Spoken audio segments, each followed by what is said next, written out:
Bienvenidos a la segunda parte de estos diálogos, de estas conversaciones de la Fundación Mutua Madrileña, que, como ustedes saben, está cumpliendo 20 años. Estamos en el 20º aniversario.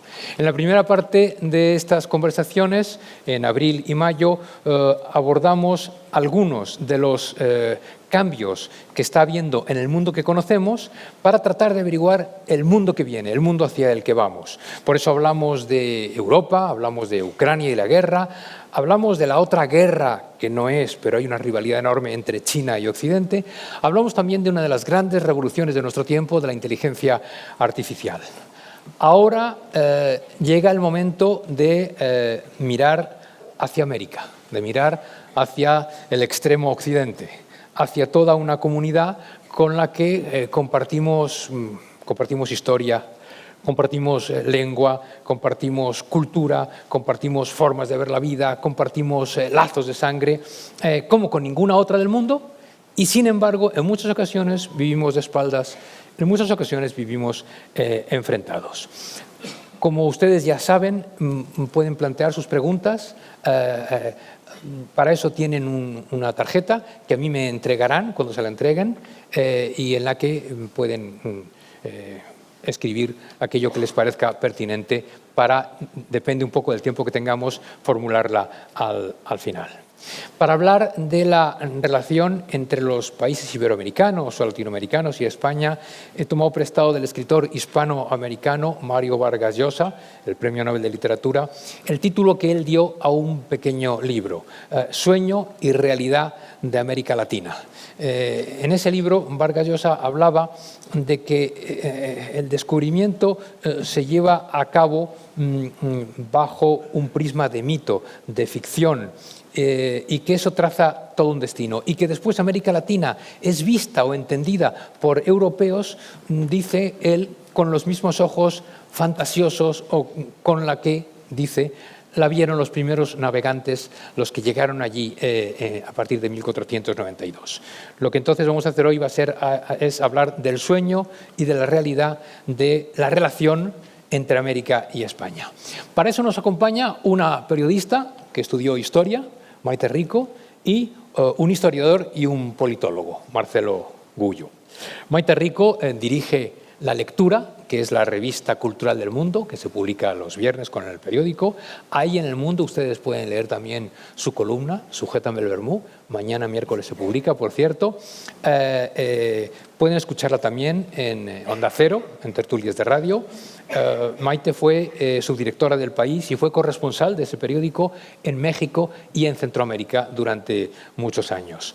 Es coautora con Bertrand de Lagrange de un libro que fue una bomba cuando se publicó, un libro titulado Marcos, la genial impostura. Fue una bomba porque en aquellos años el subcomandante Marcos estaba en muchos altares y el libro lo bajó un poco del altar. Después publicó también con Bernard, Quién mató al obispo, sobre el asesinato del obispo Juan Gerardi en Guatemala. Buenas tardes, Maite. Hola, buenas tardes. Y Marcelo Gullo es historiador. Marcelo Gullo es argentino, por cierto, de Rosario. Es historiador, es politólogo, es escritor, es profesor, es consultor de relaciones internacionales, en fin.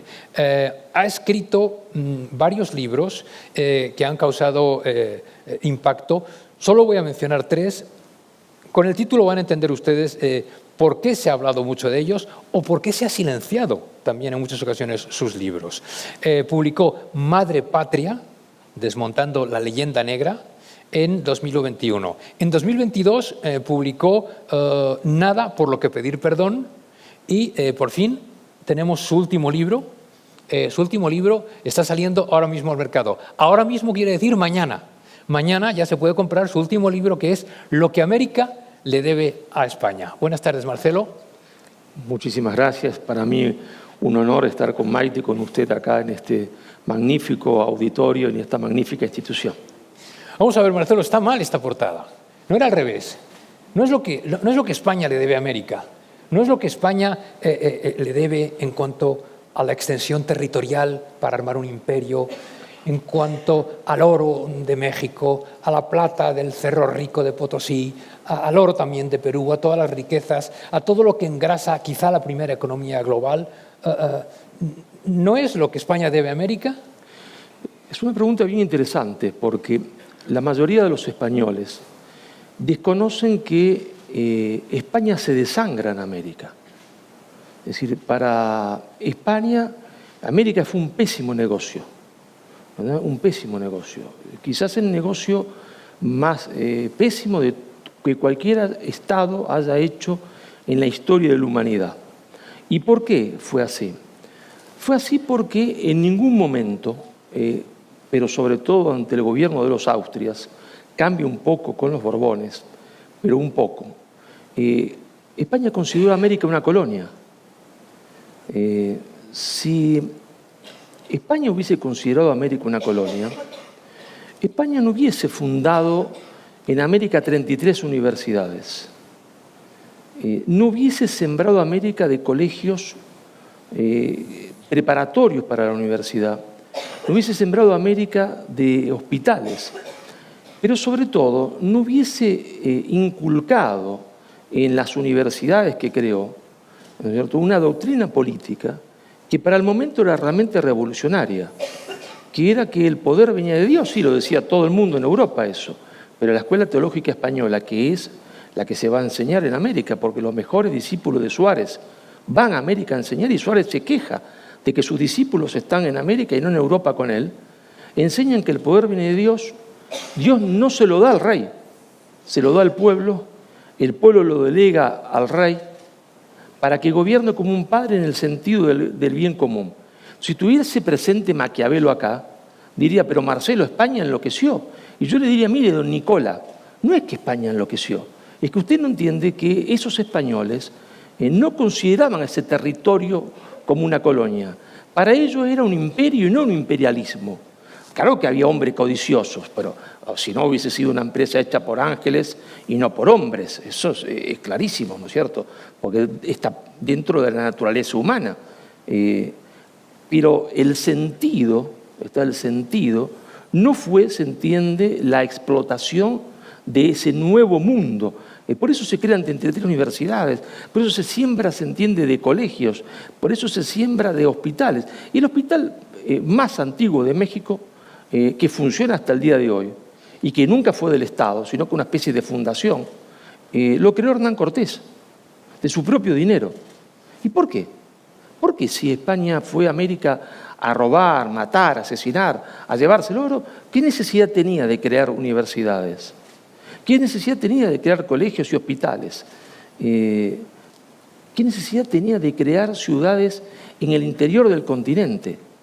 Cuando hay imperialismo y no imperio, como hizo Inglaterra y como hizo Francia, y como hizo en cierta forma también Portugal, uno crea ciudades en las costas. En las costas crea los puertos, ciudades, roba y está siempre listo para irse en cualquier momento.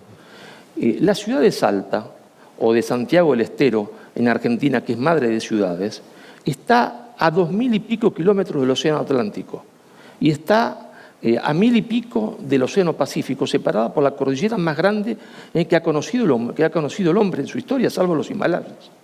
Ahí no había ni oro, no había nada, ¿está? ¿Y qué hacían ahí? ¿Por qué estaban ahí?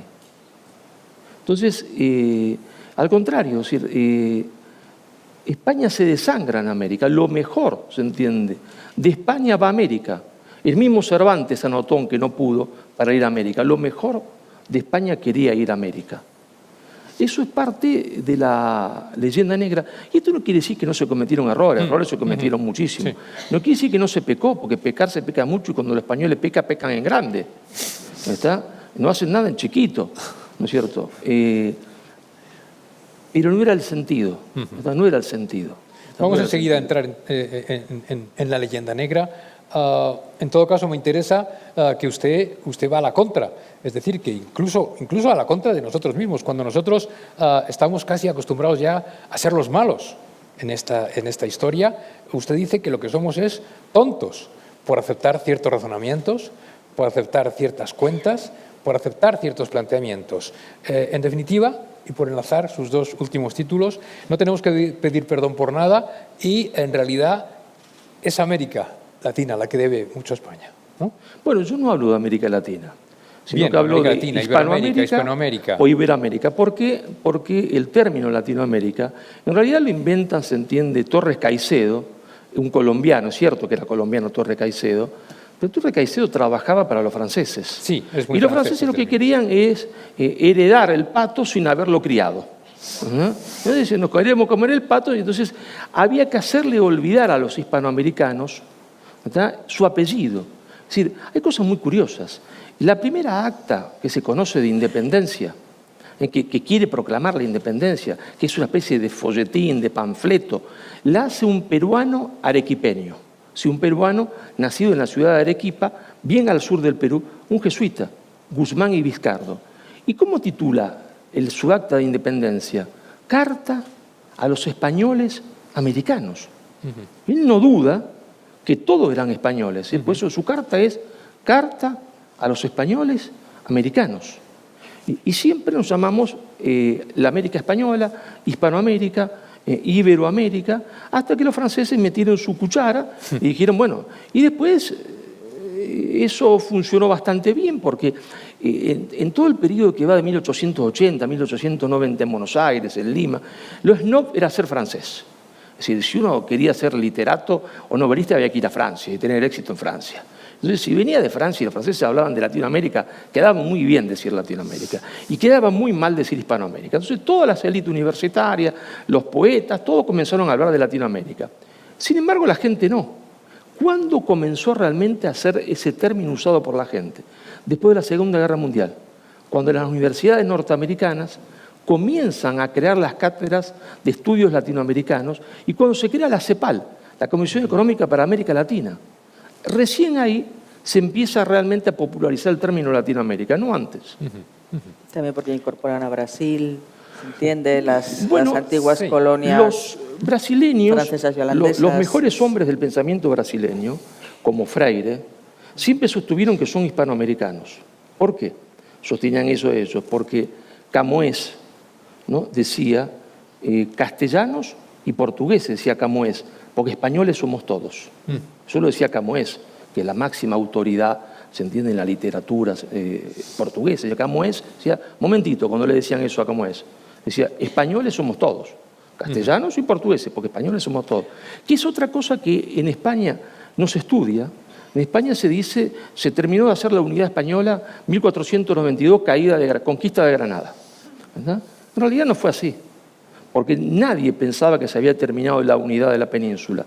En la cabeza de portugueses, castellanos y aragoneses estaba que Portugal tenía que ser, junto con Castilla, Aragón y Galicia, el mismo Estado. Y de hecho, en realidad, esa unidad se logra en 1580, cuando muere el rey Sebastián en la batalla de Alcazalquivir en el África, en la última cruzada mística que hace Sebastián, que es una cosa prácticamente ilógica hoy día, que un rey comande una tropa, y Felipe II se convierte o hace la doble monarquía, o la monarquía católica, o la monarquía ibérica, como se quiera llamar. Y la independencia de Portugal, 1640, malgrado no le gusta a los portugueses decirlo hoy, fue absolutamente impopular. Fue una maniobra del Foreign Office, ¿no?, que le pagó al duque de Braganza, y no estaban de acuerdo en las masas populares portuguesas con eso de ninguna manera. Es después que se construye una imagen de Portugal contrapuesta a Castilla. Pero ¿cómo va a estar contrapuesta a Castilla a Portugal si se casaban entre ellos y solo pensaban casarse entre ellos para algún día lograr la unidad vía matrimonio? Pero es de pura lógica, que si se casaban así es porque pensaban en algún momento que tenían que unificarse. Claro. Pero ahí intervino la mano de Inglaterra. No es que los ingleses sean malvados, porque yo cuando digo esto, no salta, se entiende, como se dice en Argentina, el buen corneta, que me dice, pero usted es antibritánico. Todo lo contrario, los aprecio mucho y los admiro mucho. Pero una cosa es la política internacional, donde cada uno tiene que defender sus intereses. Y ellos hacen muy bien en defender sus intereses y nosotros los nuestros. Y las potencias siempre, porque el juego de la política internacional es así, tienden a dividir para reinar. ¿Es que sean malos? No, hombre. Es como si yo voy a jugar al rugby. Yo he jugado siempre al rugby y al fútbol. Cuando voy a jugar al rugby no me quejo, o rugby le llaman ustedes, no me quejo porque el otro me pega, porque no estoy jugando al fútbol. Y la política internacional, yo no digo que el otro es malo, el otro hace lo que tiene que hacer y yo tengo que hacer lo que yo tengo que hacer. El otro quiere dividirme y yo no tengo que dejar que me divida. Está claro. Maite, en tus años de corresponsal en México, en Centroamérica, ¿te has encontrado con esta situación ambivalente, con la rosa, con las espinas de la relación América y España? ¿La has vivido, la has sufrido, la has visto? Sí, y yo creo que incluso pues, cualquier turista que viaje por ciertos países como Perú puede percibir, o México, esa relación amor-odio que existe. Claro, yo estaba basada en México, aunque he viajado por todo el continente, pero hay una anécdota graciosa que me ocurrió en México cuando fui a cubrir en Zacatecas el Congreso Internacional de la Lengua Española. Ay, tendría que mirar el año, pero por ahí del 96 pudo ser, que iba el presidente Ernesto Zedillo, el presidente de México, y estaban los reyes Juan Carlos y Sofía. Entonces me acuerdo que, bueno, Zacatecas es una ciudad preciosa que está en el centro capital de ese estado, en el centro del país, que tiene pues está preservada gracias al impulso de una serie de prohombres del lugar, y tiene un sabor español. O sea, parecía un pueblo español el día de su fiesta mayor. Todo lleno de banderas de España, la gente en las calles con banderas de España, esperando a que pasara la comitiva del rey y de Zedillo a inaugurar el Congreso. Entonces yo iba con otro colega, con el tarjetón de prensa. No había manera de abrirse camino por la acera porque estaba absolutamente lleno, y estaba la puerta del centro donde se inauguraba apenas cruzando la calle. Entonces ya por fin llegamos a la carretera por donde iban a venir los coches y saltamos la valla, enseñando el tarjetón para que nos dejaran cruzar. Entonces nos cayó encima el Estado Mayor Presidencial y no había manera. Entonces les pedimos que por favor, que es que no íbamos a llegar y tal. Y entonces me agarró del brazo uno de ellos. Entonces de ahí ya me salió a mí un poco, entonces le dije que no me tocara, me solté. Tuvimos un pequeño rifirrafe, entonces la gente que estaba detrás, que estaban con las banderas de España, de repente empezaron a gritar, al oírme el acento, gachupines de mierda, devolvéndose el oro. Pero todo esto con la bandera de España. Entonces, claro, ya me volví y, en fin, le vi la cara y digo, ¿qué? ¿Se lo va a beber? Dice, pues para lo que sea. Digo, pues también es verdad. O sea, que al final te dabas cuenta, y luego, por supuesto, pasaron los reyes y felices con la bandera, ¿no? Entonces, bueno, es una y luego, sí, en el trato cotidiano todos pues, te dicen cuán orgullosos están de que su abuelito era español. Claro, tú ves que es profundamente indígena y dices, dudo mucho que su abuelito fuera español, pero esa idea del mestizaje sí está, yo creo, muy asumida y muy vivida por la población, el ciudadano mexicano normal, medio. Otra cosa ya son las luchas políticas y demás, ¿no? Pero sí, ¿no? Es ir en taxi, por ejemplo, en la Ciudad de México, que tendrían que tener un monumento nacional los taxistas de la Ciudad de México, y decir de repente, ¡ay, usted es española! Por el acento, y sí, qué guapos son los españoles. Las mujeres aquí, en cambio, son feas, ha de ser el picante. Y decías, pero perdón. Entonces, siempre están con ese juego simpático y demás. Entonces, sí hay, por un lado, ese resentimiento que yo creo que es artificial, que se ha ido inculcando y va creciendo con los años también, en parte por el triunfo del movimiento indigenista y cómo está permeando pues, en medios de comunicación y en determinados programas educativos. Y por otro lado, el día a día de la calle y del trato, que es perfectamente normal, incluso en países muy nacionalistas, como es México, que tiene siempre una reserva, no ya contra los españoles, sino contra el extranjero en general, ¿no? Las malas relaciones en la calle, personalmente, entre los países, entre los gobiernos, descansan. Ha hecho Marcelo un par de alusiones al desconocimiento de la historia. Uno a nosotros, que no conocemos nuestra propia historia, pero eso quizás se puede extender. Por ejemplo, la mención a los movimientos indigenistas que alientan esta otra visión, a visión de fuera, explotadores, etc. Por ejemplo, creo que Marcelo nos puede contar cómo los pijaos en Colombia se comían a los chibcha. Se los comían hasta que llegaron los españoles e impidieron que se los siguieran comiendo porque eran caníbales. Y como hoy, a lo mejor, una mujer chibcha, desde este punto de vista, desde esta ideología, condena, se manifiesta contra España y fueron los españoles los que salvaron a su comunidad. ¿Hay un problema de desconocimiento sistemático de la historia, de manipulación de la historia? Yo mamé el antihispanismo en mi casa, desde la cuna, porque mi padre era profundamente antiespañol. No podía ver, se entiende, ni a Colón, ni a Isabel la Católica, ni a Fernando. Y decía, maldito el día en que Colón se le ocurrió pedir, se entiende, ayuda, se entiende, a los españoles. Ese día nos arruinamos. Caray. Así que yo el tema del antihispanismo lo conozco, se entiende, desde el biberón. ¿Verdad? Desde el biberón. ¿Pero porque eran italianos de origen?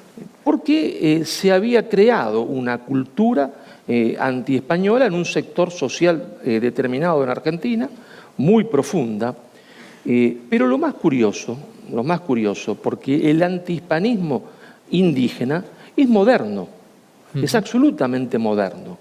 Es decir, y sobre todo es moderno en México.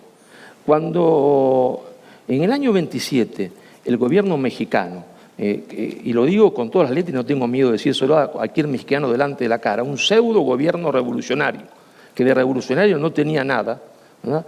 Porque en realidad quería expropiar las cosas para quedárselo el partido, como suelen hacer muchos expropiadores. Intenta eliminar de raíz el catolicismo de México. Son las masas populares indígenas, los más pobres, los campesinos indígenas, los que salen descalzos, machete en mano, fusiles, se entiende, oxidado, a pasar, se entiende, la lucha armada. Y combaten 3 años al grito de ¡Viva Cristo Rey! ¡Viva la Virgen de Guadalupe!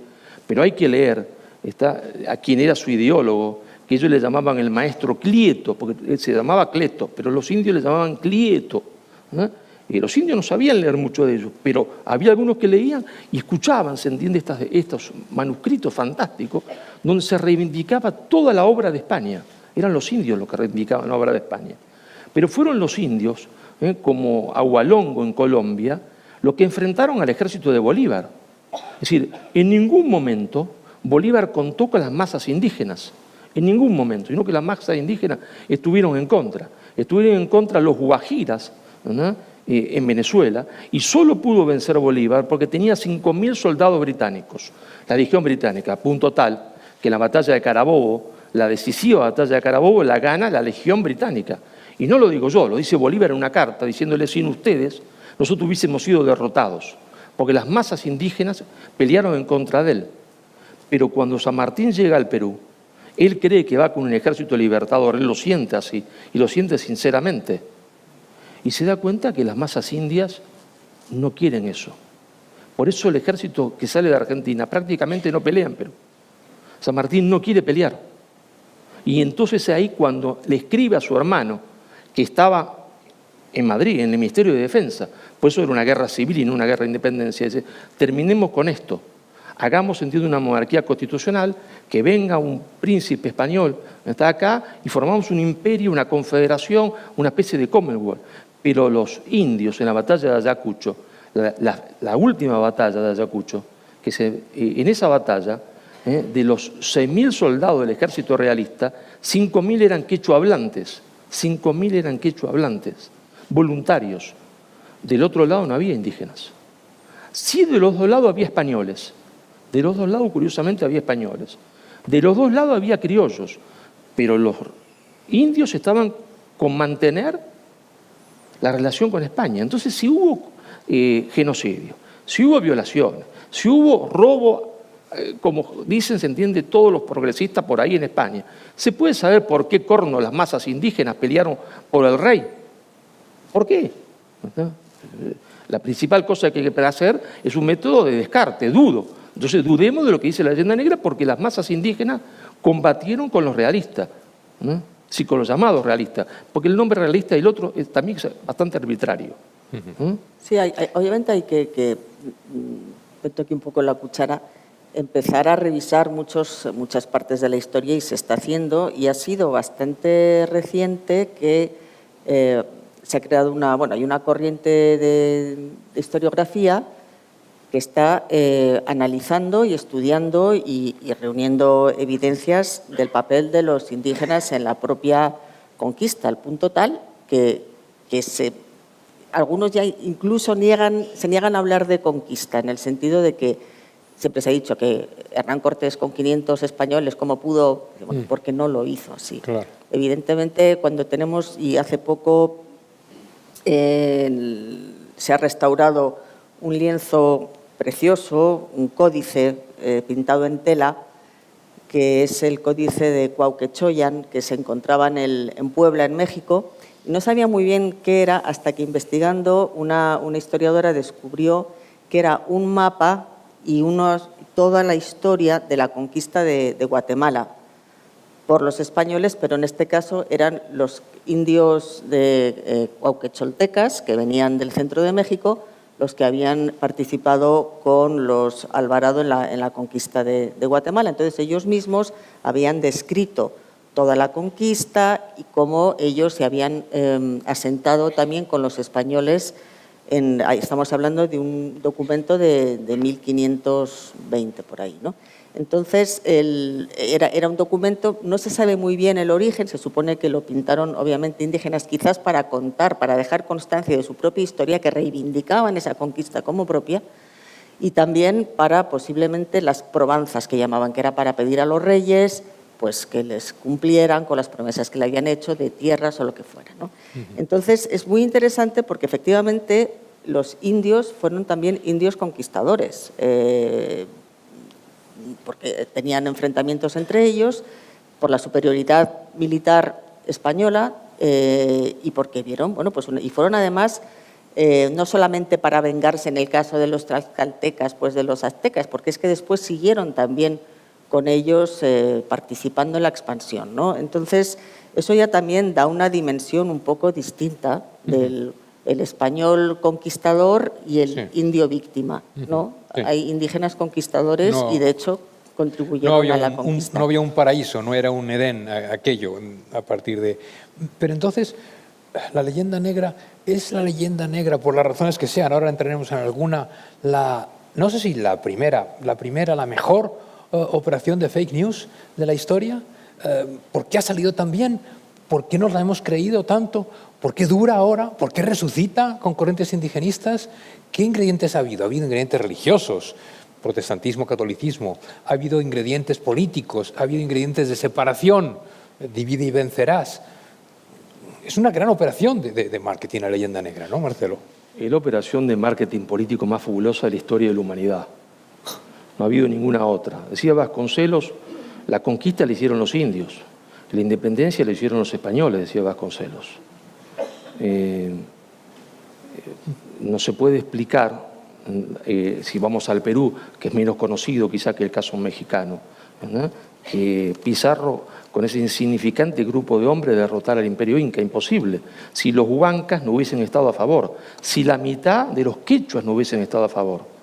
Pero si se hacía, yo siempre lo digo en clase, ¿no?, si alguien hubiese hecho un referéndum entre Montezuma, Menéndez y Cortés, ganaba, se entiende, Cortés por el 80% de los votos, ¿no?, porque vivir en el mundo azteca era vivir en el horror. Terrorífico. O sea, vivir en el horror. Ahora, claro, se teje una mentira absoluta, se exageran hechos, ¿está?, porque tiene una finalidad política. Va sirviéndole en el transcurso de la historia a distintos actores. Al último que le sirvió fue a Fidel, que no era antihispanista, pero que jugaba el papel de antihispanista porque él se ponía su traje antihispánico, ¿no?, pero no lo era, y él sabía que estaba mintiendo, cuando cae la Unión Soviética. Cuando cae la Unión Soviética, y estamos ya al borde de los preparativos del 5º centenario, Fidel dice: muchachos, estamos muertos. No solo porque no tenemos apoyo soviético, sino porque no tenemos más sujeto social. ¿A quién vamos a convencer hablando de la lucha del proletariado? Se pregunta Fidel. Estamos muertos. Tenemos que encontrar un nuevo sujeto social.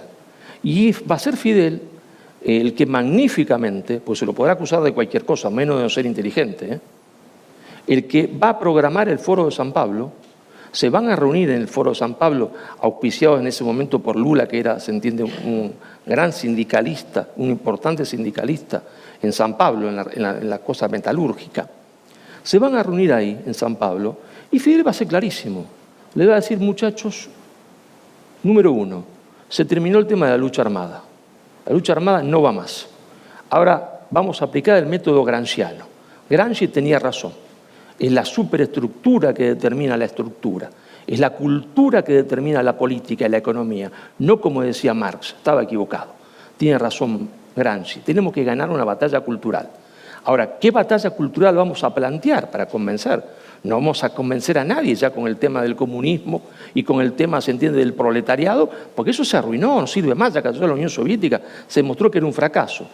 El nuevo sujeto social tienen que ser las masas indígenas. Entonces, los muchachos universitarios hay que ponerle, enfervorizarlos para defensa, se entiende, de las masas indígenas, pero para eso tenemos que reflotar la leyenda negra y tenemos que reflotar el Congreso Comunista de 1930, que se reúne en Buenos Aires y que había determinado la estrategia de crear fundamentalismo indigenistas para crear repúblicas indígenas en 1930. Fidel lo saca del archivo. Dice, esto es lo que tenemos que hacer. Si trabajamos así, dice Fidel, y lo dice con todas las palabras en esa reunión, si trabajamos así, trabajamos en la cultura y ganamos los profesorados y ganamos las universidades, ganamos a los maestros en los colegios secundarios y en los primarios. Y esto, en 40 años, nos lleva de nuevo al poder. Y no se equivocó. Y no se equivocó. Todos los que estaban ese día en el Foro de San Pablo dirigieron los países de la América Española. Todos. ¿Verdad? Todos terminaron siendo presidentes de su respectiva república, ellos o el grupo que los representaba. Todos. Entonces, y ahí, claro, la leyenda negra se vuelve funcional de nuevo. Si antes había sido funcional a los protestantes, holandeses, después a los ingleses, después a los franceses, a los norteamericanos, a los soviéticos, ahora era funcional al Foro de San Pablo, porque se entiende esto, los muchachos en la universidad, cuando tienen 18 y 19 años, siempre quieren luchar por una causa. ¿No? Y entonces había que presentarle la lucha indígena, que tenía razón en muchas cosas. Claro que los indígenas en muchos lugares estaban explotados, pero por supuesto. Claro que estaban en muchos lugares discriminados, pero por supuesto. Pero no había sido, se entiende, por los españoles. Yo cuando estuve con Evo Morales, que me odia, digo, mire, le digo, presidente, vamos, dos cosas. Tengo una foto con él abrazándolo. Le digo, porque lo abracé y le digo, mire, presidente, le digo, dos cosas. Primero, le digo, si acá, en vez de España, hubiesen venido los ingleses, ¿no? Yo estaría acá donde estoy ahora. Usted estaría, se entiende, en una reserva, como están, se entiende, los apaches, los navajos. Yo estaría dando clase en esta universidad que le da el doctorado honoris causa. Usted nunca hubiese llegado a que le demos el doctorado. ¿Y qué dijo? Se quedó mudo. Cuando se quedó mudo, yo aproveché a clavarle otra puñalada. ¿No? Claro, me estaba escuchando toda la universidad. ¿No? Y le digo, usted anda diciendo por ahí, ¿está?, que los españoles le cortaban en la mano a la derecha y le sacaban un ojo a todo aquello que aprendían a leer y a escribir. Digo, mire, si fuese así, hubo 115.000 graduados en lo que podía equipararse a colegios secundarios de esa época. La mayoría de la población hubiese sido tuerta y bizca, ¿no? Y no hubiese existido Garcilaso de la Vega, no hubiese podido escribir, ¿no? Porque todas las universidades...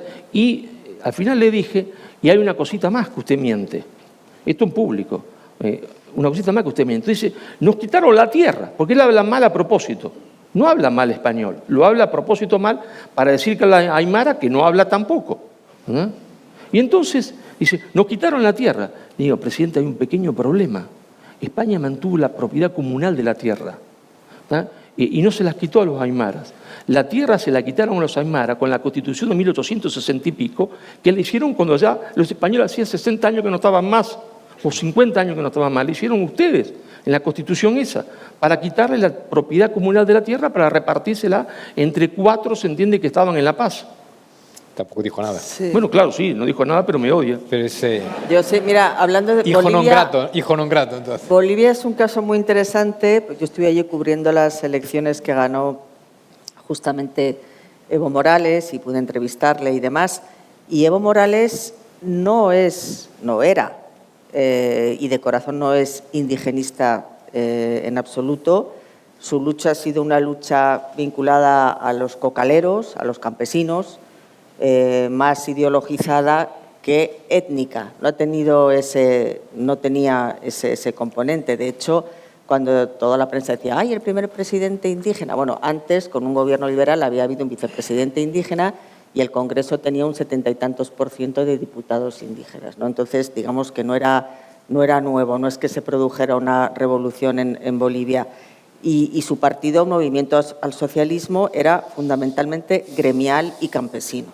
Quien sí era indigenista era su vicepresidente, uno que es más blanco que yo, que se llama Álvaro García Linera, que fue él el que pues, estableció la Asamblea Constituyente y quería pues, que hubiera una cuota indígena y la que impulsaba ese movimiento indígena. Efectivamente, Evo Morales no habla aymara, lo habla mal, y el español lo habla perfectamente. Aquí debo decir que vino a una reunión después ya como presidente con en fin, varios intelectuales y demás, y me acuerdo uno de ellos que le dijo, ¡ay, enhorabuena, señor Morales, qué bien habla usted español! Y dice, pues es que no habla otra cosa, es su lengua nativa. O sea, es que también es un poco la condescendencia con la cual nosotros luego tratamos, nos encanta tratar a la gente, ¿no? Evo Morales hizo su escuela primaria en la provincia de Tucumán, en Argentina.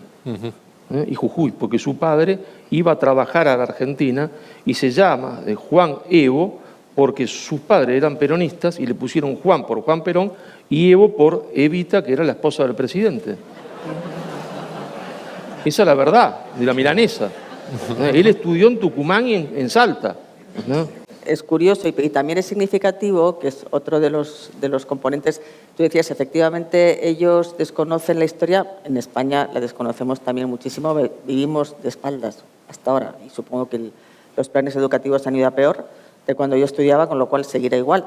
España y América viven de espaldas en la enseñanza y hay un componente también de su propia realidad, que es el reconocimiento del mestizaje, como nosotros, que somos una población básicamente mestiza. Ellos también lo son y lejos de asumirlo, por ejemplo, en Bolivia, a la hora de hacer las encuestas y de los censos, te piden que te definas como blanco o como indio, no como mestizo. Entonces ya estás, y la mayor parte de la población, bueno, pues es mestiza, ¿no? Estás ahí saboteando pues, tu propia naturaleza, ¿no? Este asunto del indigenismo, además, para colmo, el neoindigenismo se encuentra con el aplauso de la mala conciencia europea, ¿no? Bueno, el buen salvaje. Desde el siglo XIX, ¿no? Y antes, efectivamente, pero además es cómico que hablen del indigenismo porque en realidad la protección, la preocupación por el indígena es presente, está presente ya, y Marcelo lo podrá explicar mejor, en el mismo momento de la conquista. ¿No? Tenemos a Bartolomé de las Casas, tenemos la controversia de Valladolid, el debate que hubo en 1550 entre Bartolomé de las Casas y Juan Ginés de Sepúlveda, que sienta las bases del debate sobre los derechos humanos. Está el testamento de Isabel la Católica también, que considera pues, un tono muy paternalista, los indígenas como súbditos y que requieren pues, la protección. Por eso también ellos tenían la garantía de sus tierras y sus títulos con la corona y por eso durante las guerras de la independencia, lógicamente, son realistas o apoyar, y de hecho es precisamente durante ya en estas repúblicas independientes cuando pierden sus tierras, ¿no? Entonces, bueno, es todo mucho más complicado y si simplificas la historia y la tergiversas con otros fines políticos, pues lo que tienes al final es que el indígena se convierte, pues lejos de ser un sujeto de la historia, se convierte también en carne de cañón, que es lo que ha estado pasando continuamente en tiempos recientes, sobre todo. Estoy pensando en las guerras civiles en Centroamérica, estoy pensando en el levantamiento zapatista, etcétera, ¿no? El indigenismo que hubo en varios países, en Perú y en México en los años 30 y 40, cuando se crean los institutos indigenistas, intentan incluir al indígena que efectivamente vive en zonas muy retiradas y en malas condiciones, incorporarlo a la nación y ya después, a partir de los años 60 sobre todo, con el crecimiento de la influencia de la Unión Soviética y la Guerra Fría, ya al indígena se le incorpora a la lucha marxista, pues eso, en guerras civiles, y después ya a posteriori ha seguido con este neoindigenismo que sigue hablando del indígena pues como la víctima y el que tiene que ser el protagonista de la nueva revolución, ¿no? O sea que de alguna manera también se está manipulando la figura del indígena. Sobre toda esta base de desencuentros, malos entendidos, grandes campañas, formidables campañas de propaganda, vamos a ir un poco a los últimos 30, a los últimos 40 años. Hubo un apogeo no hace mucho de relaciones, hubo un desembarco de empresas muy exitoso, españolas en América, hubo un buen momento que ha empeorado, que se ha deteriorado, que no es como era. ¿Qué parte de culpa hay también de España, de los españoles? ¿Qué es lo que ha pasado? ¿Por qué hemos llegado a la indiferencia o a resurgir de las malas relaciones? ¿Qué está pasando ahora? ¿Por qué la relación ahora es mala? Es mala en muchas ocasiones. Marcelo. Bueno, y la pregunta es, ¿qué hemos hecho mal? Sí, nunca hay una sola causa, ¿no es cierto? Cuando uno analiza un fenómeno social, a veces uno pone una causa y parece exagerado analizar una sola de un conjunto de causas o variables. Ahora, la verdad que la culpa la tienen ustedes, ¿no? Punto número uno, porque la leyenda negra tiene una virulencia en España espantosa. Entonces, yo estoy dando clases en Argentina, por poner un ejemplo, ¿no? Estoy dando clases en Argentina, estoy explicando el tema. Se levanta un alumno y me dice, profesor, vengo de hacer, se entiende, un curso de verano en Valencia o en Madrid, y allá dicen todo lo contrario de lo que dice usted. Dice que robaron, mataron, asesinaron. Bueno, entonces ahí se aplica a confesión de parte, relevo de pruebas. ¿Yo qué le voy a decir al muchacho? Si me escucha mi profesor, si yo vengo en España y en la Universidad de Barcelona dicen que esto fue lo peor que pasó en la historia de la humanidad. Bueno, ¿qué se puede hacer? Si ustedes están, como decía Arturo Jauretche, asonzados, porque los asonzaron, y no se atrevieron a ponerse de pie nunca y decir, señores, acá lo que hay en España, hay militantes políticos disfrazados de profesores, hay investigadores disfrazados de profesores, que saben que mienten y mienten a propósito. Y como decía Solzhenitsyn, ellos saben que nosotros sabemos que ellos mienten. Los hemos descubierto, son mentiras, y sin embargo siguen mintiendo, porque no les interesa. Lo que les interesa, se entiende, es una cuestión política. Hay un sector social y político profundo en España que odia a España, que piensa, se entiende, que España fue un error, que no tendría que haber jamás existido. Pues ese sector social no es mayoritario, no, pero es muy importante en los núcleos intelectuales, en las universidades. Y en Barcelona se da a rolete, en Valencia se da a rolete.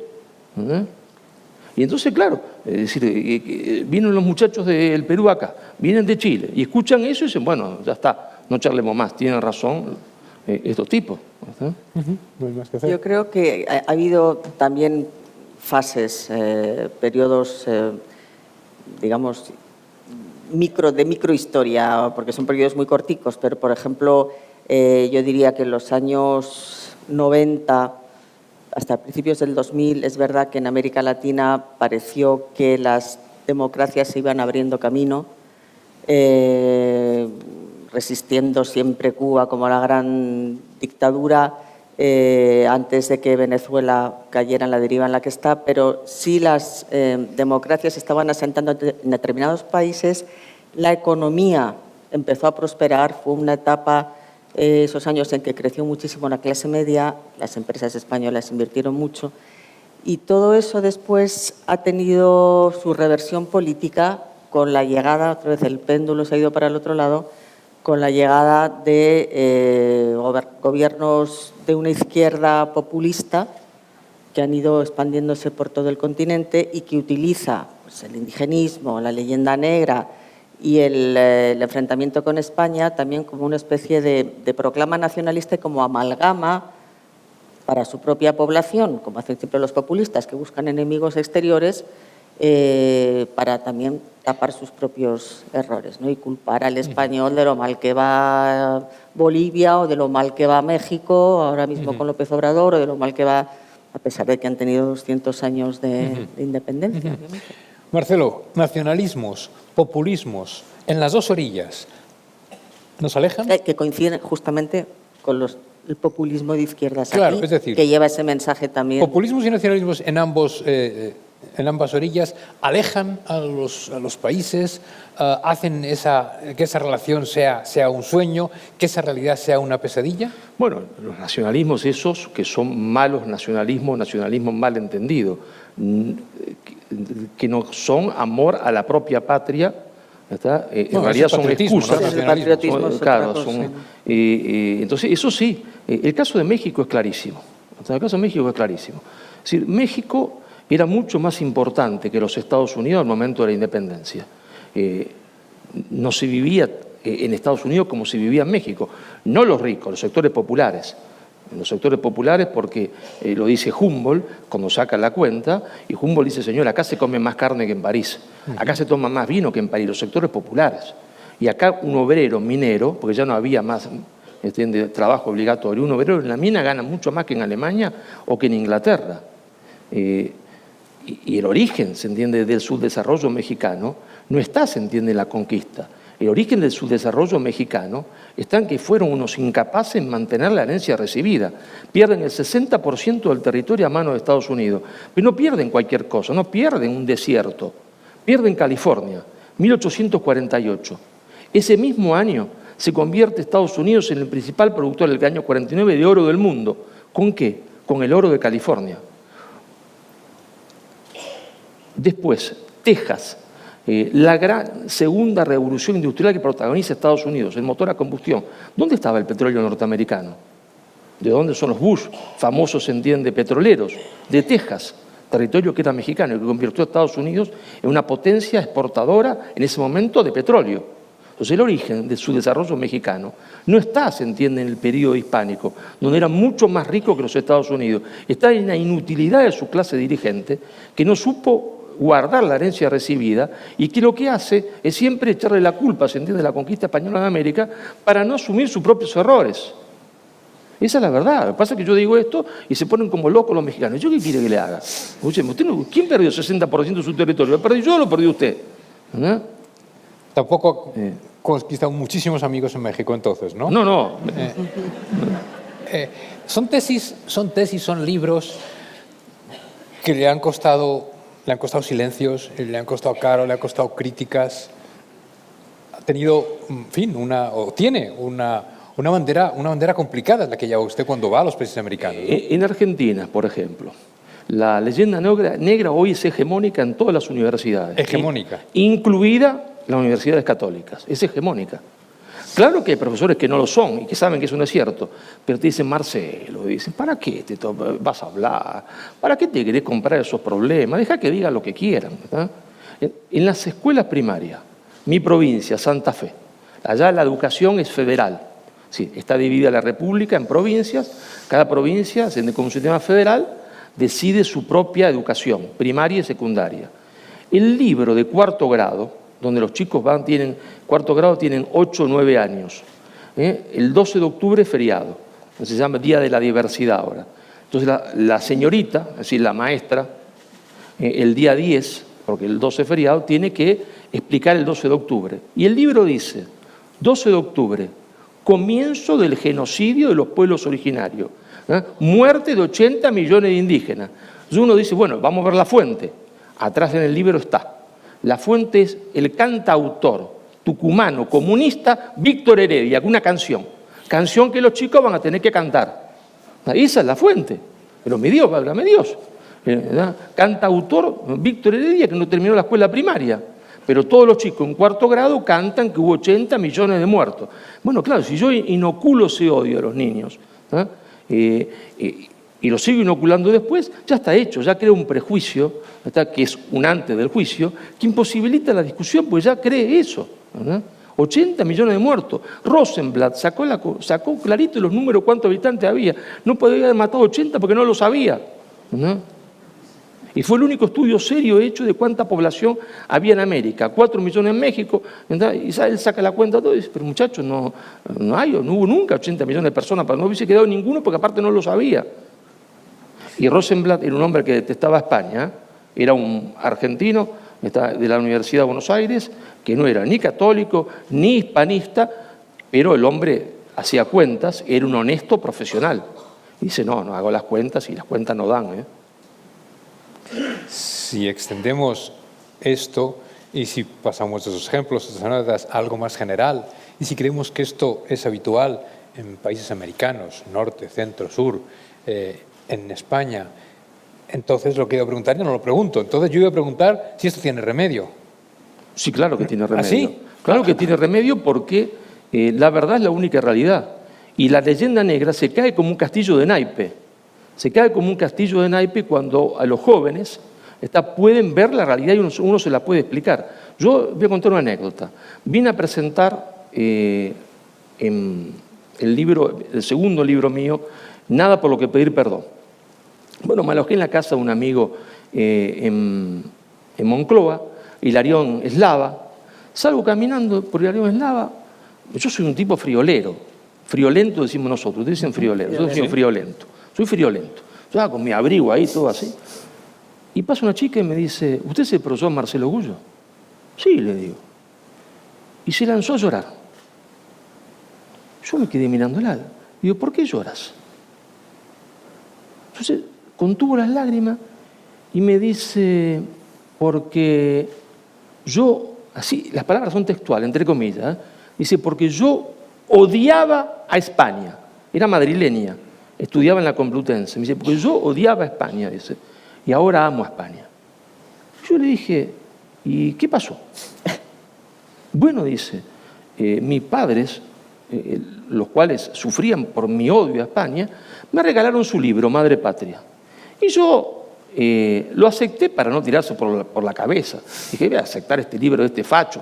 ¿Está? Bueno, como era mi papá, me llevé el libro al cuarto, se los agradecí. No podía decirle que iba a tirar esa porquería a la basura, que era mi libro, claro, la porquería esa. Y entonces ella, de noche, le llamó la atención y empezó a hojearlo. A medida que iba, empezó a leerlo. Y me dice, me di cuenta que me habían mentido toda la vida. Que me habían mentido toda la vida. Ahora el que lloraba era yo, claro. El que lloraba era yo. Entonces, la leyenda negra se cae como un castillo de naipe. Ahora, ¿qué es lo que pasa? Lo que pasa es que, por ejemplo, ninguno de mis 2 libros jamás fue publicado en Hispanoamérica. ¿No? ¿No se ha publicado? Ninguno. ¿Está? Sí puede comprarlo la gente vía Amazon, pero eso le cuesta en Argentina una fortuna. ¿No? Cuando un sueldo hoy en Argentina son de $400, algunos ganan 180 y otros 200. Sí, habrá alguno que gana 10.000, por supuesto. Comprar un libro que vale 22 euros, que cuando llega a Argentina vale 50, es una cosa prohibitiva. No se pueden publicar, están vetados.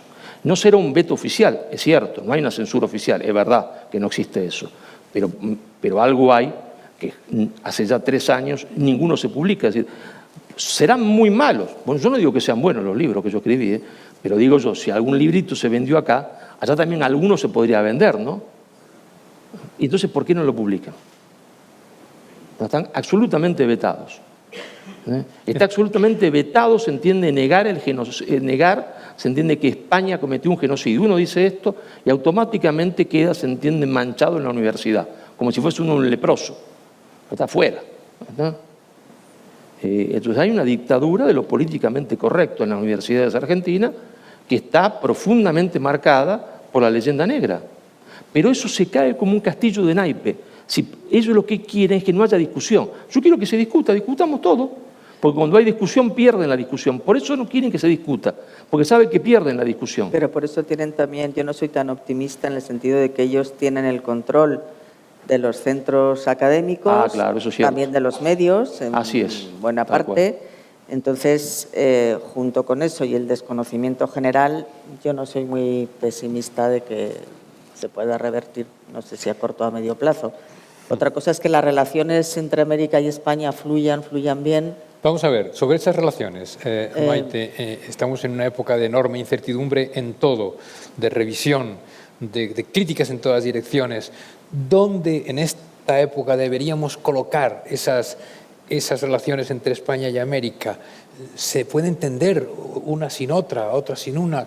¿Por dónde habría que avanzar, además de la lectura de algunos libros de Marcelo, para un mejor entendimiento, una mejor relación, o para conocer más la historia y la realidad? En fin, veo que no eres muy optimista, pero ¿por dónde No, hombre, creo que las relaciones personales hacen mucho, el hecho de los flujos migratorios, los españoles allá, los hispanoamericanos o latinoamericanos, yo digo América Latina porque estoy ya más acostumbrada aquí, hace que se intensifiquen lazos que siempre han estado. Y luego también eso, quieras que no, contribuye, una vez que están aquí asentados, que ya conocen otra realidad, también contribuyen a disipar los fantasmas de las leyendas, ¿no? Ahora mismo la cosa es complicada porque también políticamente, con estos cambios políticos en América Latina, España además yo creo que se ha retirado del panorama y cuando no está de la mejor manera presente, y estoy pensando en el papel de José Luis Rodríguez Zapatero. Ahora mismo ha habido la reunión esta famosa del Grupo de Puebla que pues lo creó prácticamente él, Irene Montero. O sea, esta combinación de Podemos y el sector más radical del PSOE a cargo de una política extradiplomática, pero con mucho peso mediático, creo que no contribuye en absoluto a mejorar las cosas y dificulta también la propia relación bilateral o multilateral de España con los diferentes países. Entonces, de momento estamos en un impasse un poco raro. Como decía, en el momento en que cambie la torna de los partidos que están en el poder, aquí y allá, es muy posible que a lo mejor pueda recuperarse la sintonía que había. Hay una sintonía más o menos formal a partir de la Secretaría General Iberoamericana, las cumbres, pero ya es que están totalmente vacías de contenido. Cuando oyes a sus dirigentes, pues hablan siempre ese lenguaje vacío del protocolo y demás. Pero a la hora de la verdad hay relaciones a nivel empresarial, a nivel personal, pero políticamente yo creo que estamos en una situación un poco confusa, un poco extraña. ¿Hay arreglo, Marcelo, en estos planos, en estos niveles, en algo más que no sea aprender, saber, leer libros, conocer la historia? ¿Cuánto de optimismo, cuánto de pesimismo hay sobre el futuro de esta relación? Bueno, sí, la historia está siempre abierta, ¿no? La historia está siempre abierta, la historia la hacen los hombres. No es verdad lo que decía Marx, que había un determinismo histórico. Somos los hombres los que hacemos la historia. Y luego somos capaces de cambiar la historia.